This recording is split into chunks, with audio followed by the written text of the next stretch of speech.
হরে কৃষ্ণ। তো আজকে আমরা ভগবদ্গীতা থেকে 15তম অধ্যায় 5 নম্বর শ্লোক পাঠ করব। ওম নমো ভগবতে বাসুদেবায়, ওম নমো ভগবতে বাসুদেবায়, ওম নমো ভগবতে বাসুদেবায়। শ্লোক 5। নির্মাণ মোহাজিত সঙ্গদোষ আধ্যাত্ম নিত্যা বিনিবৃত্ত কামা দ্বন্দ্বের বিমুক্তা সুখ দুঃখ সঙ্গই গচ্ছন্ত মুরা পদমভ্যয়ম তৎ। অনুবাদ: যারা অভিমান ও মোহশূন্য, সঙ্গদোষ রহিত, নিত্য অনিত্য বিচারপরায়ণ, কামনা বাসনা বর্জিত, সুখ দুঃখ আদি দ্বন্দ্বসমূহ থেকে মুক্ত এবং মোহমুক্ত, তারাই সেই অব্যয় পদ লাভ করেন। প্রভুপাদ তাৎপর্য খুব সুন্দর কথা বলেছেন। তো আগের যে শ্লোকে সেখানে আমরা যেটা পড়েছি, জীব এই যে মহা জড়জগতের যে মহান বৃক্ষ, কামনা বাসনা থেকে উদ্ভূত, এবং এই বৃক্ষের যে জড় বা বৃক্ষের যে প্রশাখাগুলো তৈরি হয়েছে, বৃক্ষের জড়টা তৈরি হয়েছে কামনা বাসনা দিয়ে, আর বৃক্ষের যে ডালপালা তৈরি হয়েছে এবং যেগুলো একে অপরের সঙ্গে যুক্ত রয়েছে, সেটা হচ্ছে ত্রিগুণের মাধ্যমে। এবং এই বৃক্ষের জীব এক ডালা থেকে আরেক ডালা, এক শরীর থেকে আরেক শরীরে সে নিত্য ভোগে আসক্ত। তো প্রভুপাদ এখানে তাৎপর্য বলছেন, এই যে এর আগের শ্লোকে বলছেন যে ভগবান যে শরণাগতির মাধ্যমে এই বন্ধন থেকে, জড়জগতের বন্ধন থেকে মুক্ত হওয়া যায়। তো শরণাগতি কখন আসবে? যখন তার মধ্যে বৈরাগ্য আসবে, বৈরাগ্য এবং শরণাগতি। তো শরণাগতির বিষয়ে এখানে প্রভুপাদ বর্ণনা করতে চেয়েছেন, যখন জীব মোহাচ্ছন্ন হয়ে পড়ে তখন তার মধ্যে অহংকার বা গর্ব আসে। মোহাচ্ছন্ন হয়ে যাওয়াটা জীবের একটা বড় সমস্যা। যেমন কাউকে যদি এসি রুমে পাঠান, বসে থাকে কিছুক্ষণ, তার কাছে খুব আরামদায়ক মনে হবে এবং সে ওখানেই মনে হয় ঘুমিয়ে পড়ে একটু। আবার কাউকে যদি ভালো খেতে দেন, তার কাছে মনে হবে যে এখানেই সব শান্তি, আজকে ভালো খেতে পেয়েছে। মানুষ তার ইন্দ্রিয়ের দ্বারা প্রভাবিত হয়ে মোহাচ্ছন্ন হয়ে পড়ে। কখনো কখনো আমরা কোথাও ঘুরতে যাই, ঘুরতে গিয়ে মনে হয় যে এটা এখানে আমি সবসময় থাকতে পারতাম। কখনো আমরা পুরীতে ঘুরতে যাই, কখনো আমরা বিভিন্ন জায়গায় ঘুরতে যাই, মনে হয় যে ওখানে যদি সবসময় থাকতে পারতাম, কত আনন্দময় জীবন। যে কোনো যেখানে আমি কমফোর্টেবল জোন পাবো, সেখানে আমি নিজেকে, নিজের অস্তিত্ব, নিজের ভবিষ্যৎ, নিজের ভোগ বিলাসের মধ্যে সেখানে জড়িয়ে পড়ি। সেটাকে বলে মোহাচ্ছন্ন হয়ে যাওয়া, মোহিত হয়ে পড়া। তখন আমি ভুলে যাই যে আসলে আমার এখানে বাস্তব অস্তিত্ব নেই, এই জড়জগতে আমাদের বাস্তব অস্তিত্ব নেই, এই অস্তিত্ব বাস্তব নয়, আমাকে দেহ পরিবর্তন করতে হবে। এই জিনিসটা আমরা ভুলে যাই।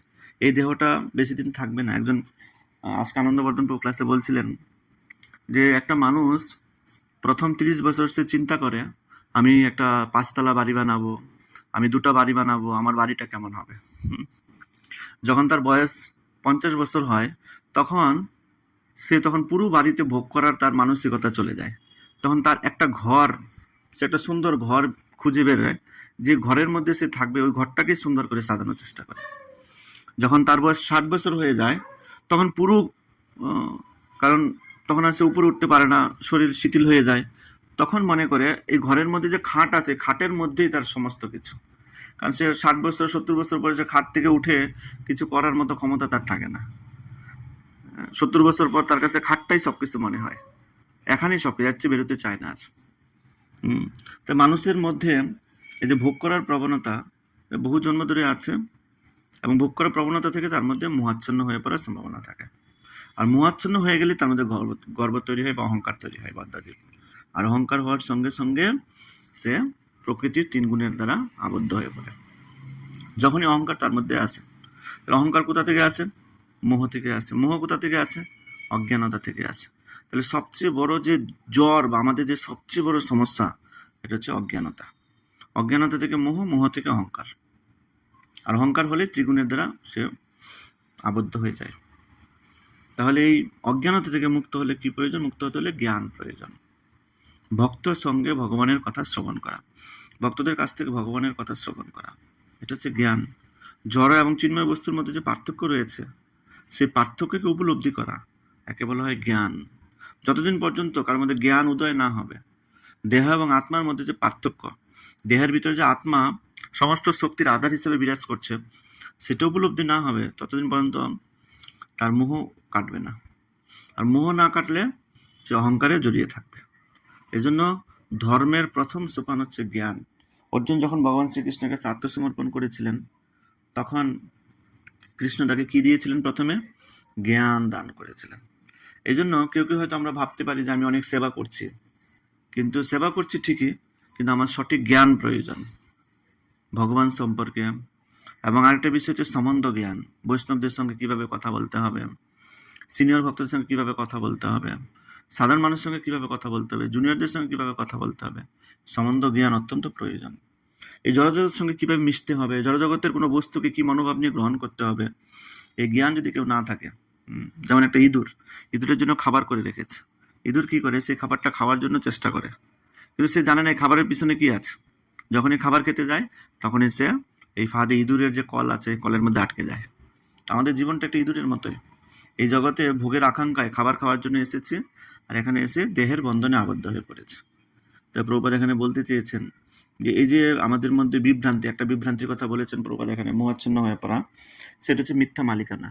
আমার সম্পদ, আমার পরিবার, আমার সব আমার, কিন্তু আমরা জানি না এটা আমার না।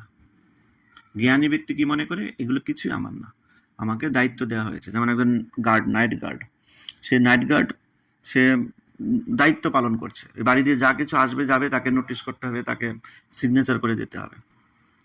তো সে গার্ড কি মনে করে যে সবকিছু আমি এখানে মালিক, আমাকে বলে যাচ্ছে না, সে মনে করে আমি দায়িত্বপ্রাপ্ত হয়েছে। ঠিক তেমনি এই জগতে আমরা যা কিছু পেয়েছি, সবকিছু আমি দায়িত্ব পেয়েছি। আমার তো 2টা পুত্র আছে, 2টা কন্যা আছে, এগুলো দায়িত্ব পেয়েছি আমি। দায়িত্বটাকে ভুলে গিয়ে আমার মনে করলে বিভ্রান্তি তৈরি হয়। মোহাচ্ছন্ন ব্যক্তি কি করে প্রমাণ হয়? মোহাচ্ছন্ন ব্যক্তি সে মনে করে আমি সুখী। কারণ জিজ্ঞেস করে আপনি কেমন আছেন? খুব ভালো আছে, সুখে আছে। মোহাচ্ছন্ন ব্যক্তি বলে এটা আমার, ওটা আমার এই ক্ষমতা, আমার ওই ক্ষমতা। এগুলো মোহাচ্ছন্ন ব্যক্তির কথাবার্তা। তারপরে অহংকার তৈরি হয়, মোহিত হলে অহংকার তৈরি হবে, অহংকারের ফলেই ত্রিগুণের দ্বারা আবদ্ধ হয়ে যাবে। তো এখানে প্রভুপাদ খুব সুন্দরভাবে বর্ণনা করেছেন। শেষে প্রভুপাদ বলছেন যে সে যখন পূর্ণ জ্ঞান লাভ করে, তখনই কেবল পরম পুরুষোত্তম ভগবান শ্রীচরণে আত্মসমর্পণ করা সম্ভব হয়। জ্ঞান অত্যন্ত গুরুত্বপূর্ণ বিষয়, প্রভুপাদ এখানে বলছেন। এই যখন জ্ঞান লাভ হবে, পরম পুরুষোত্তম ভগবানকে জানতে পারবে, তো কখন মানুষ জ্ঞান লাভ করতে পারবে? সেই জ্ঞান কখন মানুষের মধ্যে আসবে? ভগবানের প্রতি আত্মসমর্পণ কখন আসবে?